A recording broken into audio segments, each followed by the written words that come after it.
Bom, eu acho que... Sensacional, né? Não, tem sinal de palmas, claque, por favor. Por favor, bota sinal de palmas. Acordar os vizinhos.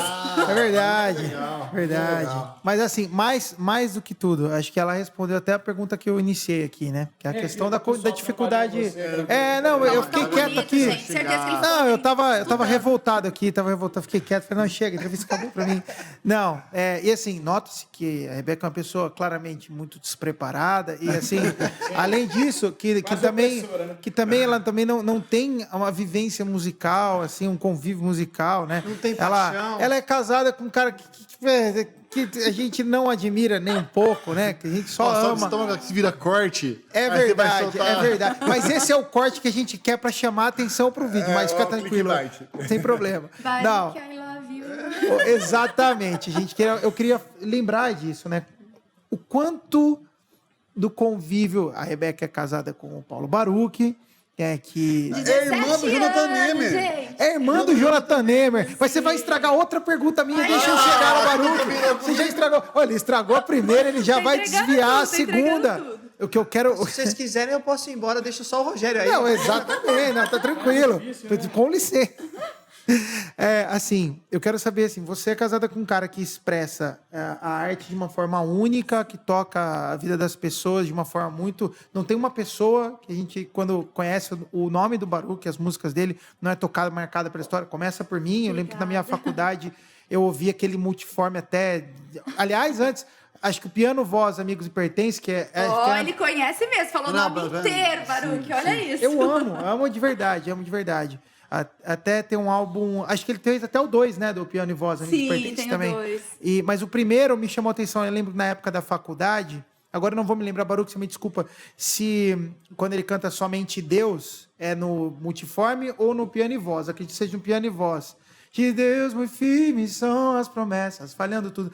Cara, o Baruch me tocou de uma forma que me transformou no que eu queria musicalmente, é tão grande que o que eu quero falar com tudo isso? Como é você casada com o Baruch, o que a música dele influencia na sua linguagem e o que a sua paixão, a sua entrega pelos surdos e tal, influenciou no ministério dele, assim, de mudanças transformadoras e tal. Como isso se entrelaça na história, o que isso toca e transforma a vida de cada um de vocês? Eu confesso que eu vim de uma época, e eu acho que ainda a gente vive nessa época, que a sociedade é muito machista, né? E eu comecei a trabalhar com surdos com 13 anos. Eu já conheci o Baruch, mas assim, muito superficialmente, porque os meus pais eram amigos da irmã dele, que eram pastores de uma igreja em Marília, e de vez em quando a gente ia nessa igreja. Então, eu criança, conheci o Baruch criança, e aí anos depois, com 17 anos, eu reencontrei o Baruch, rolou assim uma paquera de leve, ele foi cantar, e eu também estava nesse evento ministrando com surdos, né? E era engraçado, porque nesse dia ele nunca foi de falar assim, né? Vira pra pessoa que está ao seu lado e fale alguma coisa, né? Ele vinha do meu lado e falava, sabe? Vire pra pessoa do seu lado e virava pro meu lado. Captei você. Não, Aí ele não, ele não tá aqui pra se defender, que foi você que deu em cima dele. Sabe o que ele fala? Não. Que eu rebolei interpretando a música aquele dia, gente. A minha cara rebolada, isso parece. Mas aí, enfim, aí rolou uma paquera. E quando o negócio começou a ficar mais sério depois de 2 anos, que a gente via que ele me pediu em namoro, e eu não tinha dito sim, tava naquela coisa de oração, vai, não vai. Meu pai sempre foi muito rígido em casa, filha de libanês, né? E era assim, você vai namorar depois dos 18, né? E não vai ficar namorando um, namorando o outro. Então eu tinha muito medo, assim, de começar um namoro e não dar certo. E uma coisa que me preocupava no Baruch é porque é notório que o Baruch tem um dom muito forte, um chamado muito forte e um ministério, né? Que foi se consolidando desde então. Então eu tinha muito medo de casar com o Baruch e sofrer, assim, uma opressão involuntária, porque era o mundo do silêncio, casando com, né? Namorando o mundo de sons. E antes de namorar, eu acho que o cristão ele tem esse papel. Ele não namora para passar o tempo. Então, eu acho que antes de começar a namorar, quando a gente começa a namorar, a gente tem que olhar para a pessoa e falar, eu me casaria com ele? Então, quando eu olhei para o Baruch, eu pensei, eu me casaria com ele? Peraí, o cara tem um ministério forte, vai ser assim, assim, assado. O que eu vou fazer com o meu ministério, né? Som, música e surdos. Aí eu lembro que eu fui vendo o Baruch se apaixonar por esse universo. Na época eu fazia um trabalho com crianças em Marília, elas se apaixonaram assim loucamente por ele. Aí um dia eu fui gravar algum programa em São Paulo e fui num evento dele à noite. Eu lembro que ele me vira no evento e fala assim: gente, não tem nenhum surdo aqui hoje? Vocês sabiam que no Brasil nós temos X milhões de surdos e que existe uma língua papapá? Na hora eu falei: ai, Senhor, é esse. É isso que eu ia falar. Rapaz, Baruque é um Mas ele cara falou- inteligente. quanto você tá cobrando? É esse, acabou o culto, eu só falei sim. Ele, o quê? Sim. Close na câmera aqui. Baruque, quanto você tá cobrando por consultoria? Eu preciso da sua ajuda. Preciso, Baruque. Me ajuda. Você tá vendo que o amor requer tempo, estudo.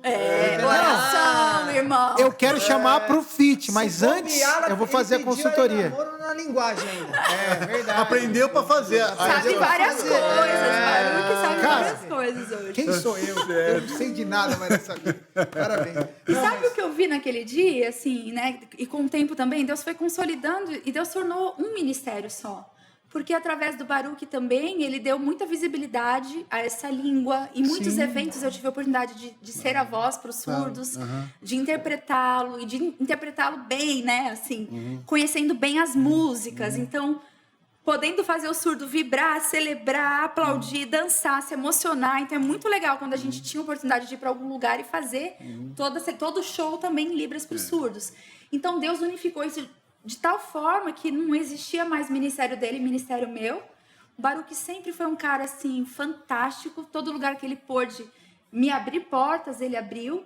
E uma coisa, assim, fora, né, de bastidor, é que o Baruque me ajuda muito a entender as músicas. Porque, gente, tem música que você fala, o que o autor estava pensando quando escreveu esse negócio, né? E eu já tive a oportunidade de perguntar pro... não sei, rimou. Aí a criatura joga o abacaxi na música só pra rimar, né? Então, às vezes eu fico, olha, o que quer dizer isso aqui, essa frase, né? A luz entrou e não sei o que lá, mas tá falando... Porque não posso falar literalmente, né? A língua de sinais, ela não admite sentido figurado. Cair do cavalo, caí do cavalo ontem, o surdo pergunta, machucou? Sim. Então, assim, não é cair do cavalo, me dei mal, Você tem que fazer né? uma versão, não uma tradução, né? Isso, é uma... Primeiro, assim, você ouve, entende e faz o surdo entender. Então, você tem que entender aquilo que você está falando. E quando essas... Tipo, Então, ele me ajuda muito a entender, né? Simultânea. O cara tá num show, vai ter hoje linguagem de sinais aqui no palco, você vai estar fazendo, ela dá conta? Não, rola, mas é diferente. Eu acho que assim como se um intérprete um tradutor de inglês, português, fosse convidado de última hora para interpretar uma palestra médica. Ele vai conseguir? Vai, mas é totalmente diferente se ele recebe o material antes e lê. É exatamente Então, o que eu ia falar, dá, porque dá. eu já vi gente que teve cuidado de... Eu trabalho no escritório, ele falou assim, me passa as letras das músicas que vocês vão tocar. Quer dizer que já tem alguém estudando. Mas a maioria, assim, 95% é uma pessoa que pega lá na... Senão corre o E antes que risco o Eduardo daquela... faça piada, ele vai fazer, eu vou contar a história não vou já. fazer, não. E eu acho até difícil, Rebeca, porque assim, eu acho até difícil, porque eu fico pensando assim, se é difícil, muitas vezes, até pela qualidade do som, é sério, cara, as pessoas estão entendendo que o vocalista está cantando, porque não é todo lugar que você pega a sonzeira. Exatamente. A menina também deve estar perdida, a menina ou o rapaz, não perde. O que ele disse ali, o que ele falou aqui, e começa a ficar confuso, não começa? Porque A simultâneo gente sempre difícil. perde, Só que assim, eu falo que o intérprete de Libras, gente, vou puxar a sardinha pro nosso lado. Ele é um pouco mais inteligente do que as demais pessoas. Ele desenvolve uma habilidade a mais. Só que eu só fui descobrir isso um dia que um amigo missionário veio da Austrália para cá e eu fui para um culto com ele e fiquei traduzindo ali baixinho, sabe, para ele. Aí tem uma hora que ele olhou para mim e falou assim: "Você não para". Eu falei: "Como assim?" Ele falou: "O pastor tá falando, você tá falando, você tá falando". Por quê? É louco o trabalho de intérprete de Libras, porque o tradutor fala uma frase, o tradutor, né, vai e lê, fala a frase. Libras não, enquanto eu estou ouvindo uma informação, eu já estou fazendo outra. É como se a gente desenvolvesse, são duas coisas simultâneas. Aprende, né? Eu Desenvolve faço essa uma pensando em outra. habilidade aí pra mulher é mais fácil, né? Porque o homem não consegue separar. Mas acho que é um treino cerebral, né, que a gente tem. Aí, só esse dia que eu parei, eu falei, caramba, é verdade. O cérebro trabalha num processamento mais rápido. Não, vamos fazer aqui uma experiência com ela, como se estivesse num show e ela vai traduzir. Vamos. Não, mas eu quero saber que tem uma história do O Eduardo Leirão. vai fazer questão de contar. Tem Eu uma vou história do tirar Leirão, esse eu quero saber. Vamos fazer. A gente foi fazer um show, era uma cidade satélite de Brasília, e tinha no palco um intérprete de Libras. Então, o show rolando, ele tava lá, Aí eu fui conduzir um momento de oração, né?